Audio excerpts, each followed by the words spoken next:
الحمد لله نحمده ونستعينه ونستغفره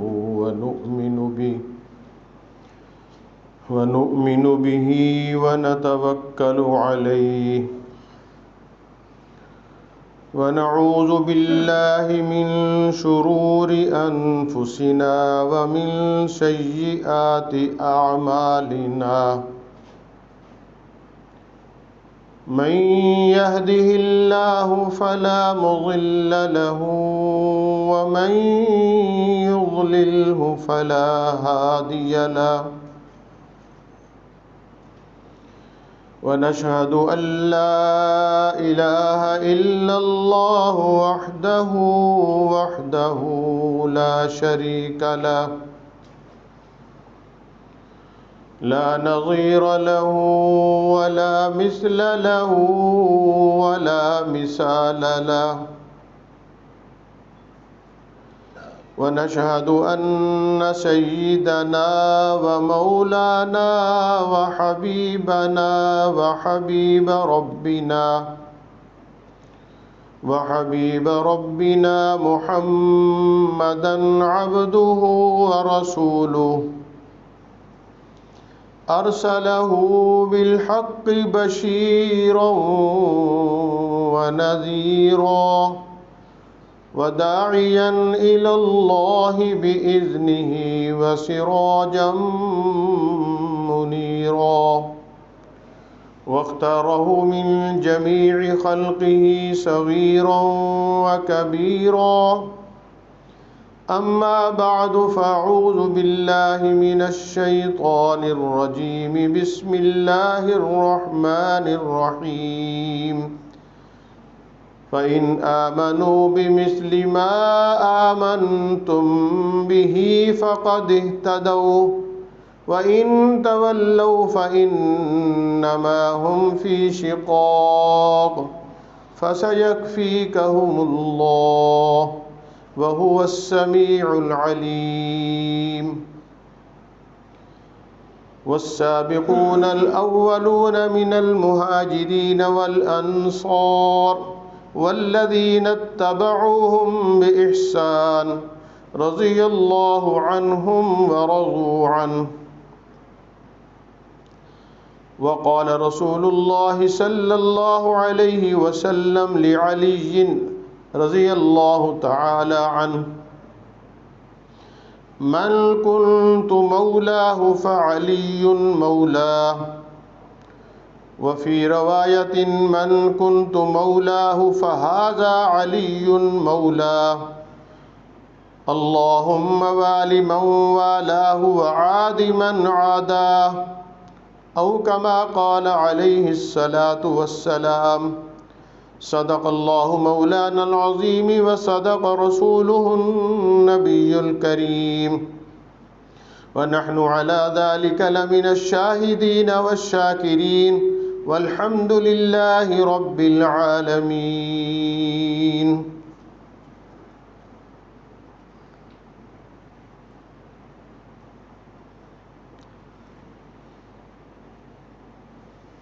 اسلامی تاریخ کے چوتھے خلیفہ سید الانبیاء حضرت محمد مصطفیٰ صلی اللہ علیہ وسلم کے چھوٹے اور چہیتے داماد آپ کے چچا زاد بھائی امت میں ایک بہت اونچے مقام و مرتبہ پہ فائز ہونے والے حضور صلی اللہ علیہ وسلم کے جانباز اور محبوب صحابی اسلام کی سربلندی کے لیے جان و مال لٹانے کے جذبے کے ساتھ زندگی بھر کی تگ و دو کرنے والے ہیں حضرت علی رضی اللہ تعالی عنہ.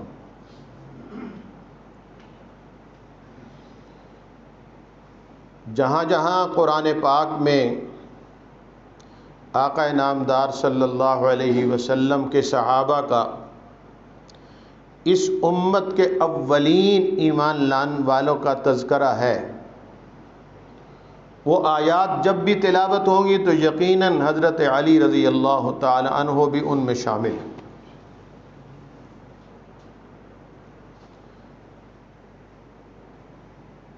خواہ وہ سورۃ الفتح کی آیات ہو، محمد الرسول اللہ والذین معہ، محمد صلی اللہ علیہ وسلم وہ تو اللہ کے رسول ہیں ہی، والذین معہ ان کے جو ساتھ ہیں ان کا بھی قرآن تذکرہ کر رہا ہے، ان کی صفات اور خوبیاں بتا رہا ہے۔ اشداء علی الکفار رحماء بینہم تراہم رکعا سجدا یبتغون فضلا من اللہ ورضوانا سیماہم فی وجوہہم من اثر السجود ذالک مثلہم فی التوراۃ ومثلہم فی الانجیل۔ یہ پیغمبر کے جو ساتھ ہیں یہ کوئی معمولی لوگ ہیں؟ اللہ رسول کے دشمنوں سے ان کو دشمنی ہے، اور آپس میں ایک دوسرے کے ساتھ بڑی محبت اور پیار ہے۔ ان کو جب تم دیکھو گے تو ان کی زندگیاں گپ شپ کے اندر، سیر و سیاحت کے اندر، فضولیات کے اندر صرف ہوتی تمہیں دکھائی نہیں دیں گی۔ تراہم رکعا سجدا، جب بھی ان کے اعمال پر تم نظر دوڑاؤ گے تو کوئی اللہ کے آگے رکوع کے اندر اور کوئی سجدے کے اندر سر رکھ کے اللہ کے سامنے رو رہا ہے۔ سیماہم فی وجوہہم من اثر السجود، اور کثرت سجدہ کے نشانات ان کے چہروں پر عیاں ہیں۔ اس کے دو مطلب ہیں، ایک تو زیادہ سجدہ کرنے سے ماتھے پر نشان پڑ جاتے جسے ہم محراب کہتے ہیں، اور یہ کہ سجدے کا نور ان کے چہروں پر چمکتا ہے، اور یہ سجدے کا داغ بھی قیامت کے دن 14ویں رات کے چاند کی طرح چمکتا ہوگا۔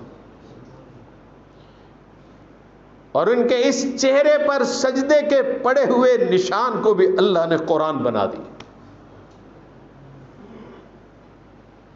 یہ تو وہ لوگ ہیں، ذالک مثلہم فی التوراۃ ومثلہم فی الانجیل، ان کے تذکرے قرآن میں نہیں ہیں، پہلی آسمانی کتابوں میں بھی ہیں۔ ان کی خوبیاں اور صفات پڑھ کے تو موسیٰ علیہ السلام نے اللہ سے دعا مانگی تھی کہ یا اللہ یہ لوگ مجھے دے دے، تو ارشاد ہوا یہ تو میرے حبیب احمد علیہ السلام کی امت ہے۔ تو پھر آخر میں یہی عرض کیا کہ وہ امت مجھے نہیں ملتی تو اس نبی کا مجھے امتی بنا دے۔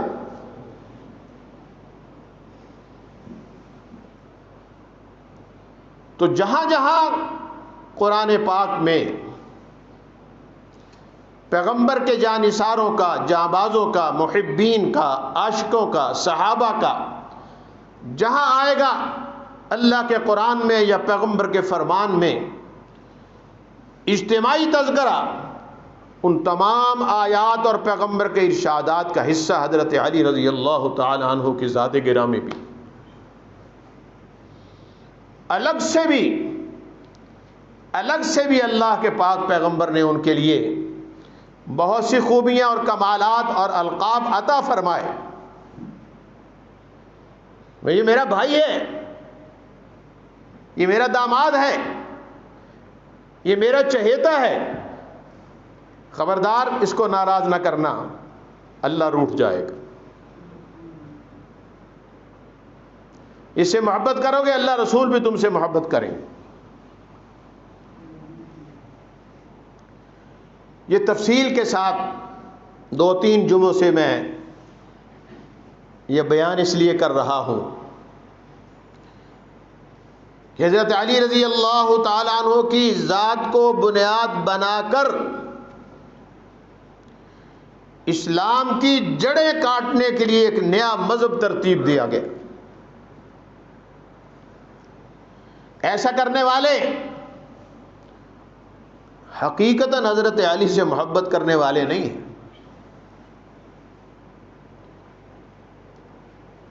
کینو جن بنیادوں پر انہوں نے تانے بانے بنے ہیں، اگر ان کو سامنے رکھے تو اس میں تو حضرت علی کی کوئی عزت اور عظمت دکھائی نہیں دیتی، وہ تو ایک طرح سے آپ کی توہین ہے۔ پیغمبر کی توہین ہے، آپ کی جرت کی، شجاعت کی، دلیری کی، دیانت کی، اخلاص کی توہین ہے۔ اگر ان کے بارے میں صرف یہی کہہ دیا جائے کہ انہوں نے جناب ڈر کے تینوں خلفاء کے ہاتھ پہ بیعت کی تھی، اگر صرف یہی کہہ دیا جائے، یہ ان کی عظمت ہے یا توہین ہے؟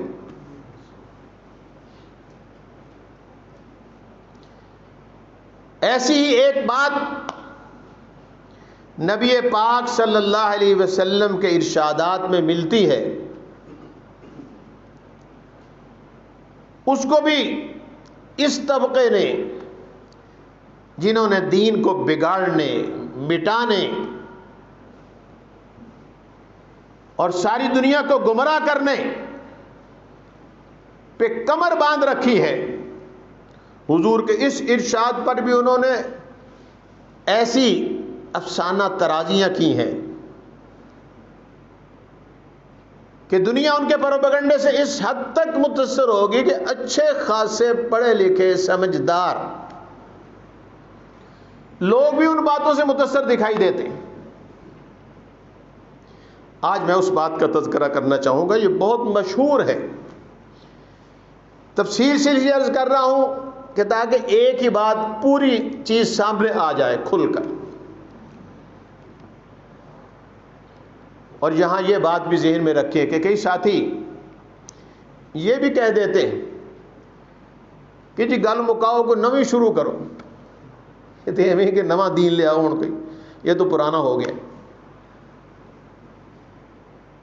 یہاں یہ بات سمجھ لیں کہ بظاہر عنوان یا موضوع ایک ہی ہوتا ہے، لیکن اس کے ضمن میں بہت سی باتیں آتی، عقائد کے اصلاح کی، نظریات کی درستی کی، عمل صالح کی، گمراہی اور ہدایت کا فرق، ان ساری، اور یہی مقصود ہے دین صحیح نکھر کے ہمارے سامنے آ جائے، وہ سچا اور سچا دین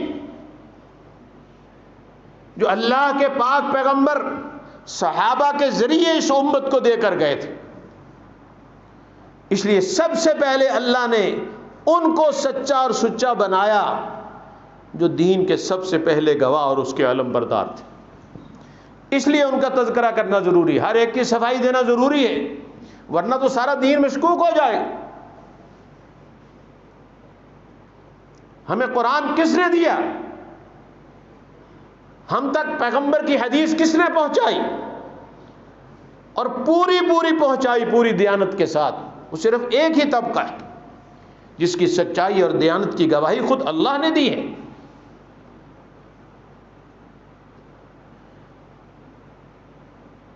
10 ہجری میں نبی پاک صلی اللہ علیہ وسلم کو ہجرت فرما کر مدینہ منورہ میں آئے ہوئے 10 سال ہو گئے۔ مکہ فتح ہو چکا ہے، پورے حجاز میں اسلام کا ڈنکا بج رہا ہے، بے شمار قبائل پیغمبر کی اطاعت کر چکے ہیں۔ 9 ہجری میں خود حضور صلی اللہ علیہ وسلم حج کے لیے تشریف نہیں لے گئے، بلکہ صحابہ کو اجازت دی اور ان سب کا امیر بنایا ابو بکر صدیق رضی اللہ تعالی۔ جب وہ تشریف لے گئے تو بعد میں سورہ براءہ، سورہ توبہ کی کچھ اور آیات نازل ہوئیں جو اس حج سے متعلق تھیں کہ وہاں حج کے مجمع میں ان آیات کا اعلان اور ان کا ابلاغ ہونا ضروری ہے۔ تو پیچھے حضرت علی رضی اللہ تعالیٰ عنہ کو وہ آیات اللہ کے پاک پیغمبر نے دے کر فرمایا جاؤ اور اس حج کے قافلے کے ساتھ مل جاؤ تم بھی۔ جب وہ پہنچے ہیں تو حضرت آپس میں ان لوگوں کا تعلق اور محبت اور پیار ایسا تھا، حضرت علی پہنچے ہیں، حضور خود حضرت ابو بکر کو امیر بنا کے بھیج چکے ہیں کہ آپ ہیں اس قافلے کے امیر، لیکن حضرت علی کے آنے پر ان سے پوچھتے ہیں کہ آپ جو پیغامبر بن کے آئے ہیں نبی کے، تو اب اس قافلے کی امارت آپ کے پاس ہوگی یا میرے پاس ہوگی، ذمہ داری کس کی ہے؟ وہ لوگ خلافت، بادشاہت، امارت کو کوئی دولت کمانے کا ذریعہ نہیں سمجھتے تھے، وہ تو بہت بڑی ذمہ داری سمجھتے تھے۔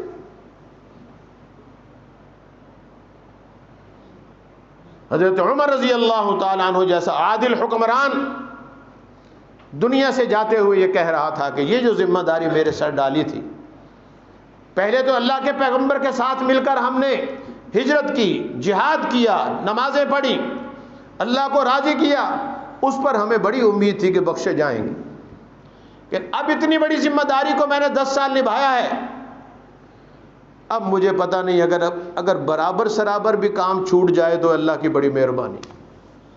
اس طرح ذمہ داری سمجھ،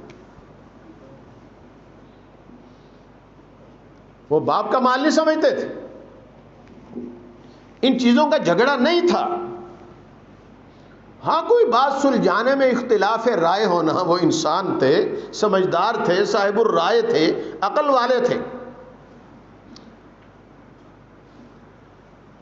کچھ ساڈے میں کوئی کوگو تو نہیں سی بات جی، ابا جی نے کہا ووٹ ادھر پانے ہیں، بس بات۔ چوہدری صاحب نے کہا یہ ووٹ ادھر پانے، ساری برادری نے فیصلہ کیا۔ یہ کوئی عقل تھوڑی ہے، یہ رائے تھوڑی ہے۔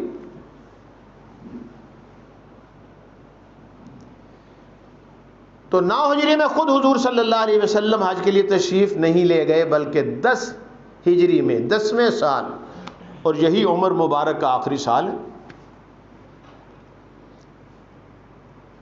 10 ہجری کے بعد 2 مہینوں کے بعد تو حضور دنیا سے رخصت ہو گئے۔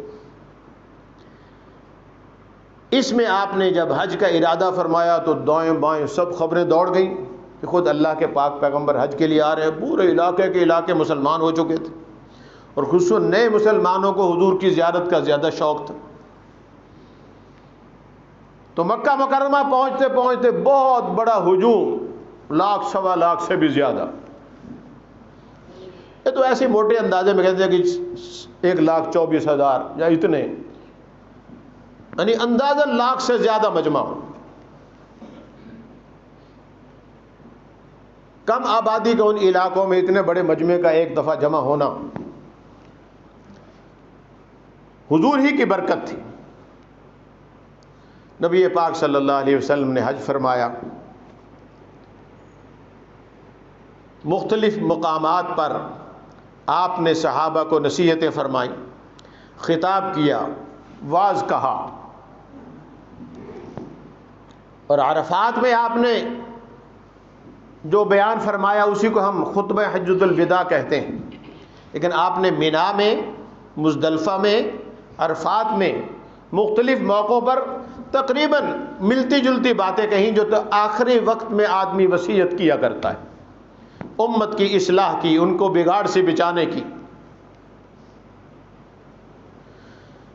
حج کے ختم کے بعد نبی پاک صلی اللہ علیہ وسلم مدینہ منورہ کی طرف آپ نے سفر کا آغاز کیا۔ تو جو مختلف سمتوں سے لوگ آئے ہوئے تھے وہ اپنے اپنے شہروں، بستیوں، دیہاتوں کو لوٹ گئے۔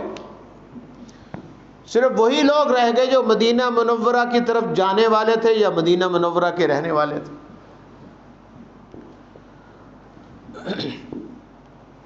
کچھ سفر کرنے کے بعد ایک جگہ پانی دیکھا تو نبی پاک صلی اللہ علیہ وسلم نے وہاں ٹھہرنے کا حکم دیا، اور یہی طریقہ کار تھا پرانے زمانے میں سفر کا۔ ویسے تو لوگوں نے پتہ ہوتا ہے کہ فلاں جگہ پانی ہے، وہاں جا کر ٹھہریں گے، منزلیں مقرر تھیں۔ تو ممکن ہے پہلے سے مقرر ہو یا پانی کو دیکھ کر حضور نے ٹھہرنے کا فیصلہ فرمایا ہو۔ اس جگہ کا نام غدیر خم ہے، احادیث میں آتا ہے، تاریخ کی کتابوں میں۔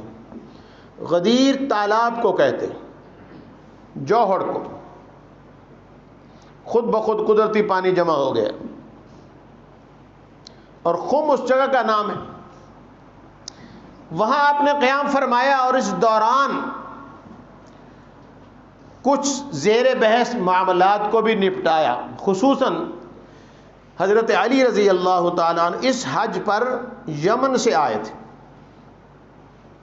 9 ہجری میں حج کے بعد حضور نے ان کو یمن کا قاضی جج بنا کے بھیجا تھا. وہاں کا امیر بنایا حضرت معاذ بن جبل کو, اور ان کو بنایا قاضی, جج بنایا, اور دونوں کو نصیحتیں فرمائی کہ آپس میں مل کے رہنا, ایک دوسرے سے مشورہ کرنا, دوسرے کی رائے کو اہمیت دینا. لیکن قاضی اور جج جو ہوتا ہے اس سے سارے لوگ راضی نہیں رہ سکتے, کیونکہ جب کوئی بات, کوئی فیصلہ, کوئی مقدمہ آپ کے سامنے آئے گا اور آپ دیانتدار جج ہیں تو ظاہر ہے مقدمے کا کوئی فیصلہ تو کریں گے, اور وہ فیصلہ جس کے بھی خلاف ہوگا وہ جج سے راضی نہیں رہے گا, اور دونوں کے حق میں ہو نہیں سکتا. ایسے واقعات اب بھی ہوتے رہتے. ایسے ہارنے والے فریق بعض دفعہ جج کو گولی بھی مار دیتے اور بھلے حالات بگڑ جاتے. تو یمن میں کچھ ایسے لوگ جن کے خلاف حضرت علی رضی اللہ تعالیٰ عنہ نے فیصلے کیے تھے, یا کسی انہوں نے پھر حضرت علی کی بعض باتوں کی ٹو لینا شروع کی کہ ہمارے پاس بھی کوئی جواز ہو کہ ہم کل کو حضور کی خدمت میں جا کے شکایت لگائیں, دیکھیں جی ہمارے فیصلہ کیے, آپ تو یہ کرتے ہیں. تو ان کی کچھ باتیں بھی نوٹ کی. فلاں موقع پر مال غنیمت سے اتنے پیسے لے لیے انہوں نے, فلاں موقع پر ایک لونڈی انہوں نے اپنے لیے مختص کر لی, فلاں معاملے میں یہ کیا, 2 چادریں لے لیں. کوئی ایسی باتیں ان کا کوئی سر پیر نہیں ہوتا لیکن گھڑ لی جاتی.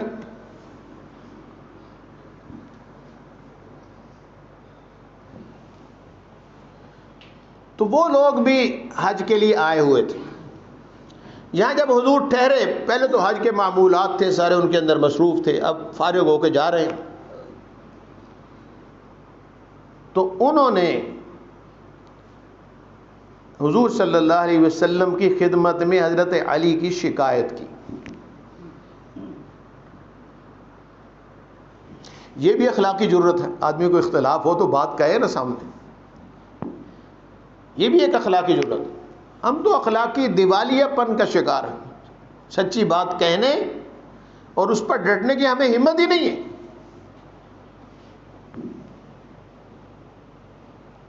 اور شکایات چونکہ بے بنیاد تھیں تو اس موقع پر حضور نے سب کو جمع فرما کر ایک ہی دفعہ ذہنوں اور دلوں کی صفائی کرنا چاہیے. اور میں یہ جو تمہیں چھوٹے موٹے اعتراضات پیدا ہوئے ہیں یہ تو علی کا حق تھا, اور جتنا حق تھا اس نے کم لیا ہے, اس لیے تمہارے اعتراضات غلط ہیں. اور ان بنیادوں پر اگر تمہارے دلوں میں علی کے لیے کوئی رنجش پیدا ہوئی ہے تو تمہیں اندازہ نہیں ہے کہ علی کا مقام و مرتبہ کیا ہے. اس پر نبی پاک صلی اللہ علیہ وسلم نے اس خطبہ میں جس میں ان ساری باتوں, شکایات, اعتراضات کا جواب اور ان کا ازالہ فرمایا, اور آخر میں 2 جملے زبان نبوت سے آپ نے جو ارشاد فرمائے وہ بہت مشہور ہو گئے, اور اپنے باطل نظریات کے لیے لوگوں نے ان کو بہت اچھالا. ہم تو کہتے ہیں آقا نامدار صلی اللہ علیہ وسلم کی زبان مبارک سے نکلنے والے الفاظ, تمام الفاظ دنیا کی ساری دولت سے قیمتی, اور جس کے لیے جو فرما دیا وہ آپ کا فرمانا تو نہیں تھا, وہ تو اللہ کا کہنا تھا. وما ينطق عن الهوى ان هو الا وحی یوحى, پیغمبر جو کہتا ہے تو اللہ کے کہنے سے کہتا ہے. حضور کی مجلس میں سب سے پہلے عبداللہ بن عمرو بن العاص رضی اللہ تعالیٰ عنہ نے کوشش کی حضور صلی اللہ علیہ وسلم کے فرمان لکھنے کی. شروع میں حضور صلی اللہ علیہ وسلم نے منع فرمایا تھا، قرآن اتر رہا تھا، قرآن لکھا کرو. حضور کی زبان بھی عربی تھی، یہ نہ ہو کہ ادھر قرآن کی آیت لکھی ہو ادھر حدیث لکھی ہو اور آپس میں گڑبڑ ہو جائے الفاظ. پھر بعد میں اجازت دے دی. تو یہ صحابی فوراً نوٹ کرتے رہتے تھے جو باتیں. لکھنے والے کم لوگ تھے جن کو لگنوں کو شوق تھا کہ حضور کی کوئی بات رہ نہ جائے. تو کسی نے کہا یار کو ہر گل تو نہیں لکھی دی، کوئی مسئلہ بتائیں، اللہ کے نبی کوئی حکم بتائیں، کوئی دین کی بات سمجھائیں، وہ تو لکھو. ویسے ہی حضور بیٹھے کوئی بات فرما دی کسی کو گپ شپ میں، ہنسی مذاق میں، غصے میں کچھ کہہ دیا، چلو جاؤ، یا ہنسی میں کچھ کہہ دیا. اب یہ ساری باتیں تم لکھتے رہتے ہو، ان سب کے لکھنے کی کیا ضرورت؟ ان کے بات تو تمہاری ٹھیک ہے لیکن حضور موجود ہے، انہی سے پوچھ لیتے ہیں. تو ان کی یہ بات حضور صلی اللہ علیہ وسلم کی خدمت میں جب عرض کی گئی تو آپ نے انگلی مبارک اپنے ہونٹوں کی طرف اٹھا کر فرمایا کہ عبداللہ ان ہونٹوں سے حق کے سوا کچھ نہیں نکلتا. اور یہ آیت کریمہ بھی تلاوت فرما ینطق عن الہوی ان هو الا وحی یوحی. تو جو غدیر خم کے موقع پر، یہ دن ہے 18 ذی الحج کا، 12 13 یا 14 تاریخ کو آپ نکلے ہوں گے، 3-4 دن کے سفر کے بعد آپ نے پڑاؤ ڈالا ہے. ایک تو اسی تاریخ کو یار لوگوں نے باقاعدہ ایک تہوار بنا لی اپنی طرف سے، عید غدیر خم. اسلام نے تو 2 عیدیں دی تھیں، ایک عید الفطر اور دوسری فطر تو نکل گئی، اب آنے والی تو عید الاضحیٰ، بڑی عید.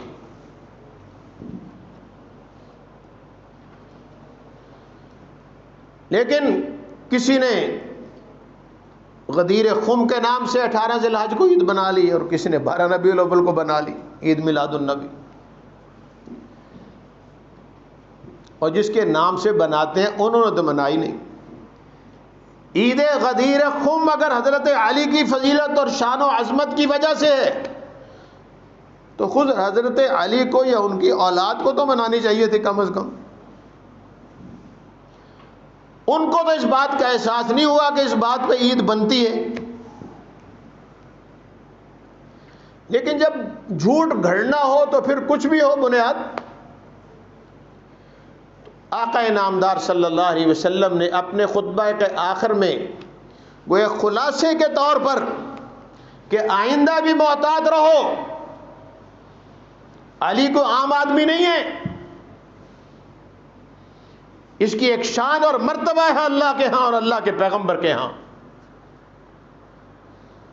اس نے اپنی پوری زندگی بچپن سے لے کر آخر تک پیغمبر کی صحبت میں گزاری ہے. اگر یہ بھی ٹھیک نہیں ہوا تو پھر کوئی ٹھیک نہیں. اس موقع پر نبی پاک صلی اللہ علیہ وسلم نے فرمایا سنو،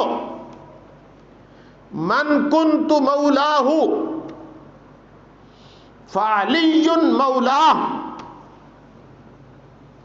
بعض جگہ ایک لفظ کا اضافہ ہے، بات کہنے میں مفہوم وہی ہوتا ہے. من کنت مولاہ فہذا علی مولاہ.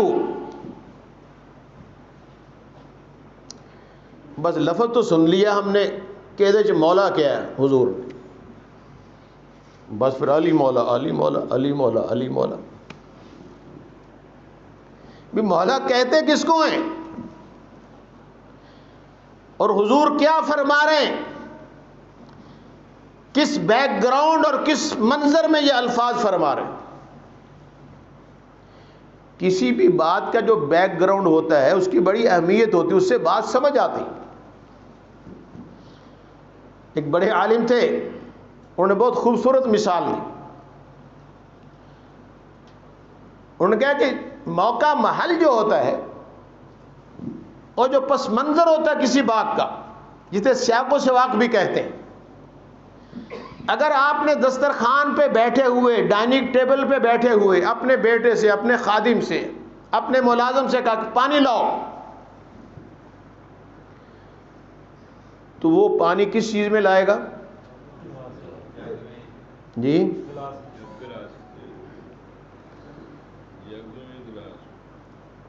ہاں، جگ میں یا گلاس میں. اور اگر ایک آدمی واش روم میں گیا ہے اور وہاں اچانک ٹوٹی کھولی تو پانی نہیں تھا، اس نے وہیں سے آواز دی اپنی بیوی کو، خادم کو، بیٹے کو کہ پانی لاؤ.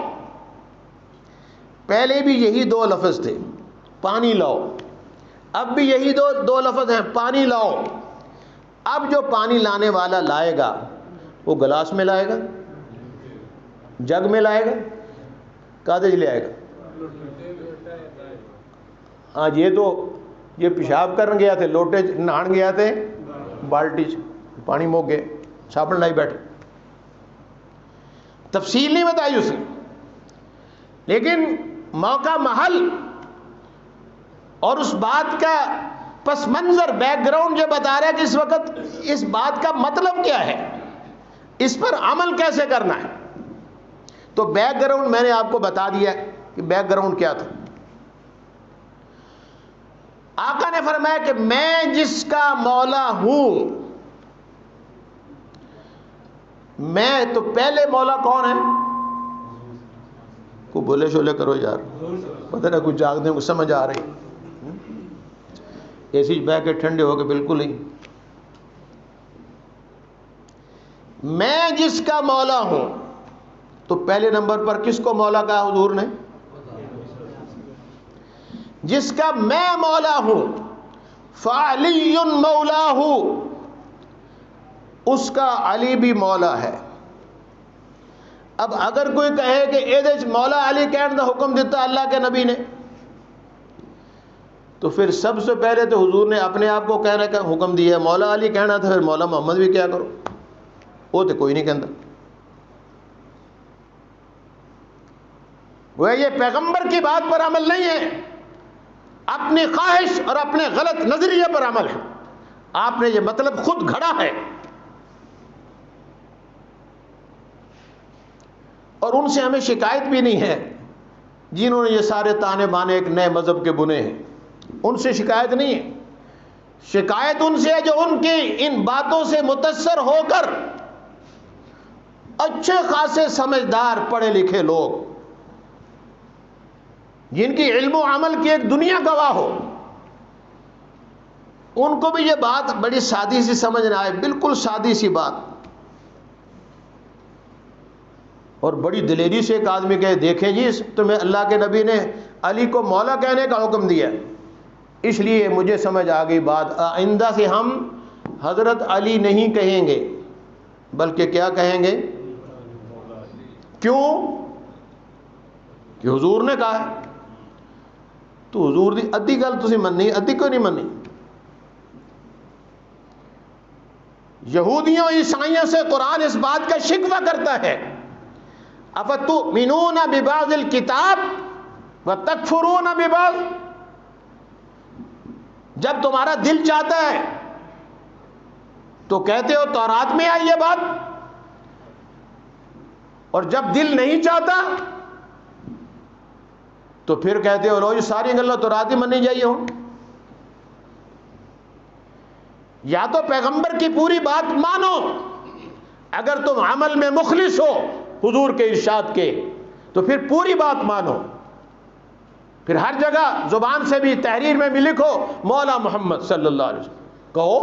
اگر کوئی عزت کی بات ہے، محترم لفظ ہے، اس سے عظمت اجاگر ہوتی ہے، تو آقا کے نام کے ساتھ کیوں نہیں لگاتے؟ اور پھر اس جملے کے بعد اگر ساتھ یہ بھی کہہ دیے کہ وہ ٹھیک کہتے نہیں جڑے مولا علی کہندے نے، پھر تو گالی موک گئی. وہ کیا کہتے ہیں وہ کہتے اس جملے میں نبی پاک صلی اللہ علیہ وسلم نے حضرت علی کی خلافت کا اعلان کیا تھا. وہ تو یہ کہتے، وہ کہتے ہیں یہاں مولا کا مطلب ہے امام، حاکم، آقا، سردار.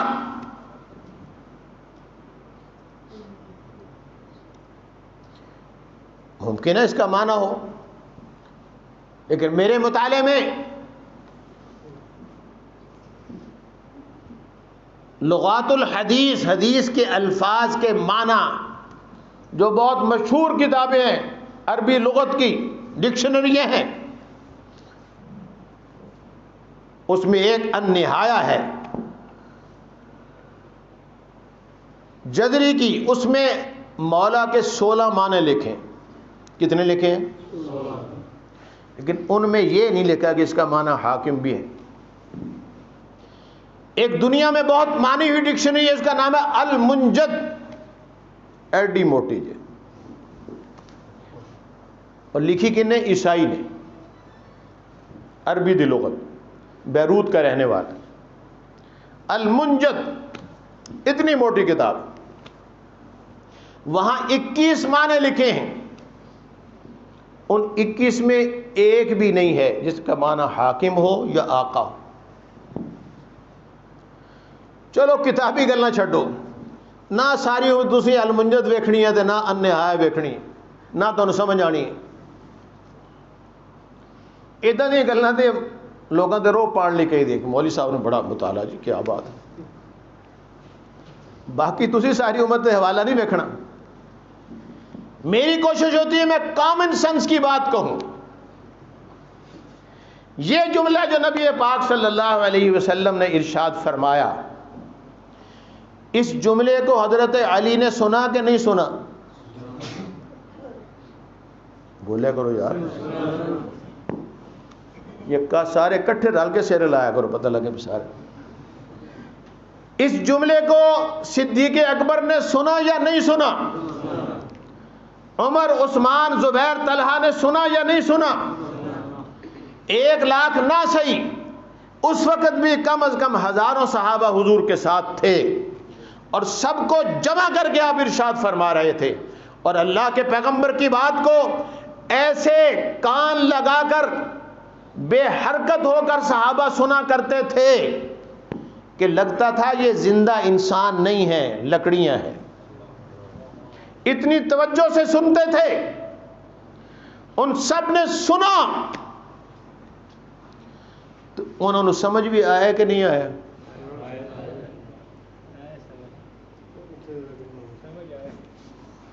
تو ان میں سے کسی نے کہا کہ ہن مولا علی کیا کریے. اور اس واقعے کے بعد حضرت علی رضی اللہ تعالی عنہ کم از کم 45 سال زندہ رہے، لیکن حضور کے اس ارشاد پر عمل کرتے ہوئے کسی ایک صحابی نے نہیں، خود حضرت علی کے صاحبزادوں نے، حضرت حسن نے، حضرت حسین نے، محمد نے، ابو بکر نے، عمر نے، عثمان نے، یہ میں کن کے نام لے رہا ہوں؟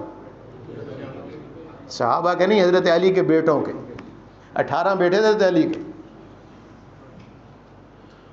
وہ کسے ایک پتر نے گل سمجھ آ جاندی، میرے ابے نو مولا کہنا. حضرت علی کی پوری زندگی میں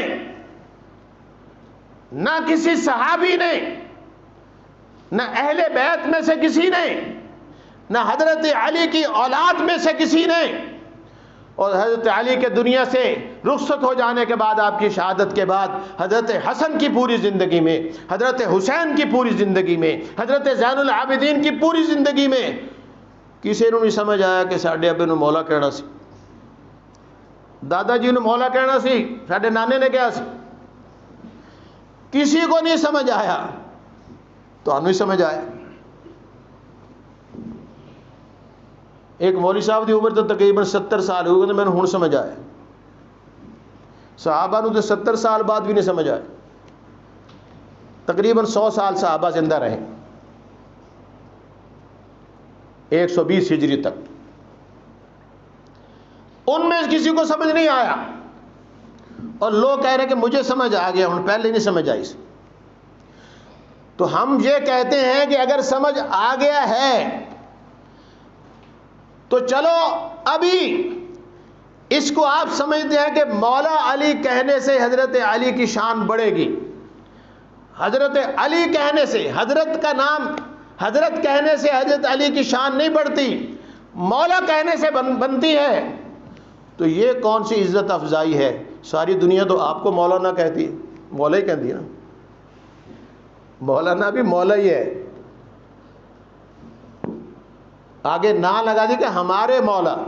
مولانا کا کیا معنی ہے؟ ہمارے مولا، ہمارے آقا، ہمارے سردار. تو تسی مولوی نو کی کہندے ہو؟ تو سارے سامنے مولا ہی کہندے نے، بلکہ جمع کے سیغے کہہ سکتے سارے دے مولا. تو نعوذ باللہ پھر تو ہم اس معاملے میں ان الفاظ میں حضرت علی کے برابر ہو گئے. اس میں کون سی فضیلت ہے ان کی؟ پھر یہ کہ تم نے اگر غلط مذہب بنایا ہے، نظریہ گھڑا ہے، اور جنہوں نے گھڑا ان کو تو حق ہے، لیکن جن کے دلوں میں دین کے لیے دیانت ہے، خلوص ہے، وہ اگر اس لفظ کو نہیں سمجھے تھے کہ اس کا معنی کیا ہے، تو آقا کے اگلے جملے پہ غور فرما لیتے. اس لیے کہ جہاں یہ حدیث نقل ہوئی ہے اس کے ساتھ ایک اور جملہ بھی ہے نبی پاک صلی اللہ علیہ وسلم. یقیناً عربی میں مولا کے بہت سے معنی ہیں، ان میں تو غلام بھی معنی مولا، دوست بھی ہے، محبوب بھی ہے، اور بھی بہت سے معنی ہیں. لیکن آقا کے اگلے جملے نے یہاں مولا کے لفظ کا معنی خود متعین کر دیا. ایک تو پس منظر نے کہ کس موقع پہ آپ نے فرمایا ہے، ان کو تنبیہ کرنا تھا علی سے رنجش نہ لانا، اپنے دل میں کوئی بات نہ رکھنا علی کے بارے میں. اگر مجھ سے محبت ہے تو علی سے بھی محبت کرو، مجھ پر ایمان لائے ہو تو پھر علی محبوب ہے اللہ رسول کا.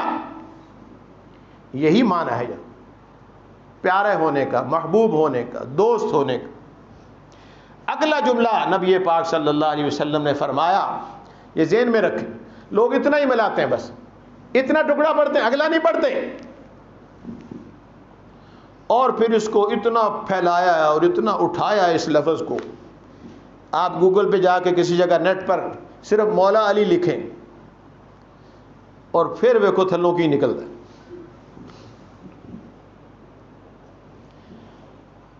ایسے تمام لوگ آقا کے باقی ارشاد کو بھلا دیتے ہیں، کچھ جان بوجھ کر، کچھ جہالت اور حماقت سے.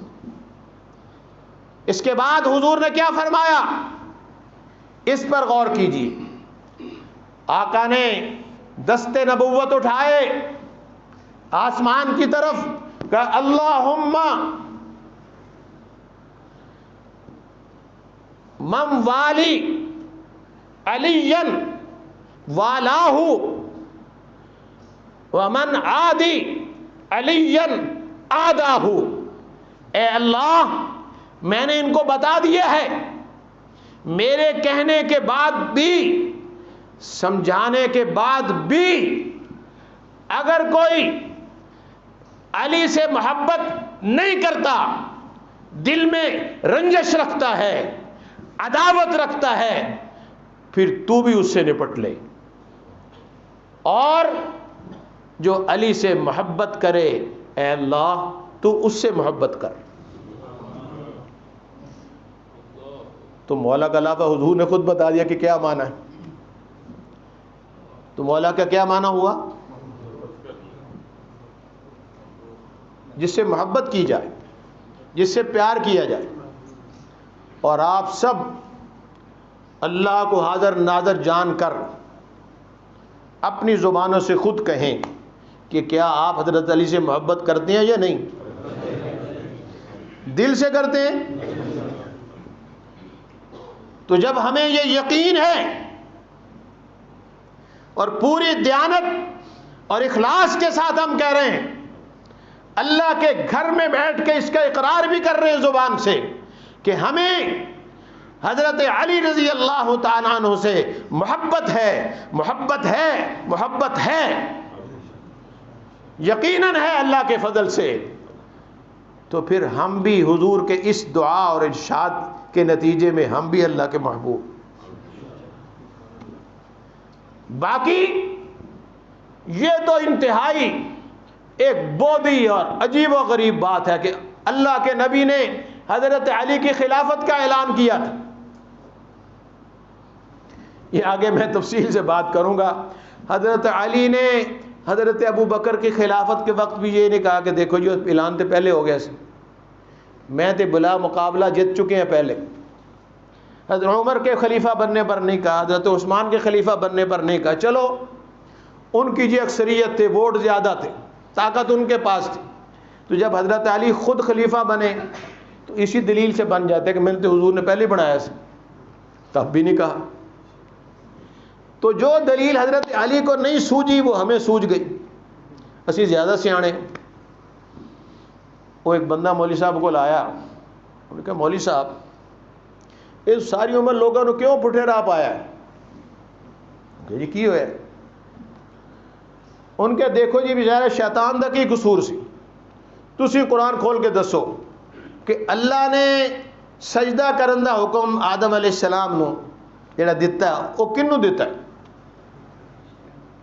صاف صاف لکھے قرآن، وَإِذْ قُلْنَا لِلْمَلَائِكَةِ اسْجُدُوا لِآدَمَ، اللہ نے حکم دیتا ہے فرشتیاں نو، تسی شیطان دے پیچھے پہ گئے، تسی شیطان دے پیچھے پہ گئے، اسی دے نہیں پہ، وہ تو اللہ ہی پہ گیا سی۔